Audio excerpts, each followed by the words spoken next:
வணக்கம். வரக்கூடிய பிப்ரவரி 5ஆம் தேதி ஈரோடு கிழக்கு இடைத்தேர்தலானது நடைபெற இருக்கிறது.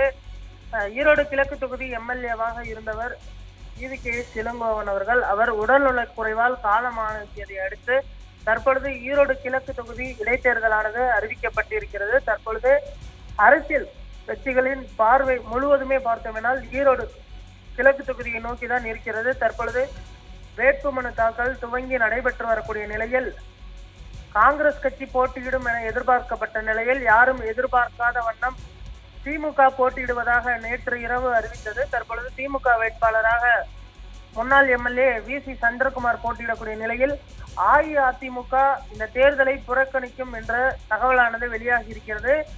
அஇஅதிமுக சார்பில் தேர்தலில் போட்டியிடுவதற்கு ஆர்வம் காட்டப்படவில்லை. ஏனென்று சொன்னால் 2026 சட்டமன்ற தேர்தலுக்கு முன்பாக நடைபெறக்கூடிய ஒரு ட்ரையல் தேர்தலாக இது பார்க்கப்படுகிறது. இந்த தேர்தலில் தோல்வியை தழுவினால் அது 2026ஆம் ஆண்டு தேர்தலில் தொண்டர்கள் மத்தியில் பார்த்தோம்னால் ஒரு பின்னடைவை சந்திக்கும் என்ற காரணத்தை முன்வைத்தும், அதே போன்று இரட்டை இலை தொடர்பான வழக்கு தற்பொழுது உயர் நீதிமன்றத்தில் நடைபெற்று வருகிறது. இதனால் இரட்டை இலை அந்த வழக்கை எதிர்கொள்வது எப்படி என்பது குறித்தும் ஆலோசிக்கப்பட இருக்கிறது.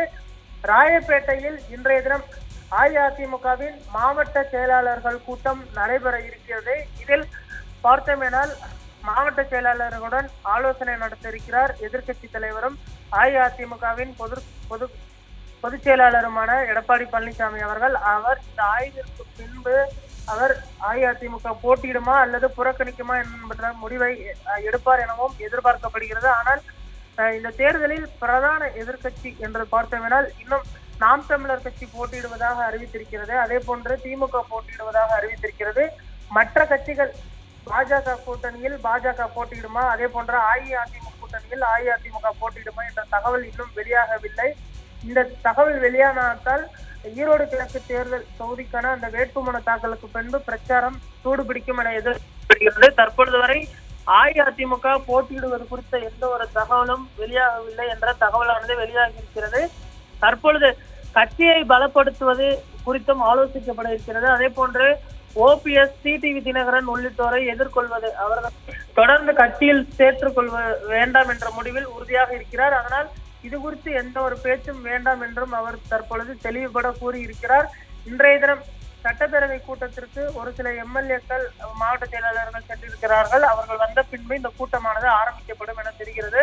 அதற்கு பின்பு ஒரு அதிகாரப்பூர்வ அறிவிப்பு அஇஅதிமுக அலுவலகத்தில் இருந்து வெளியாகும் எனவும் தகவலானது வெளியாகி இருக்கிறது.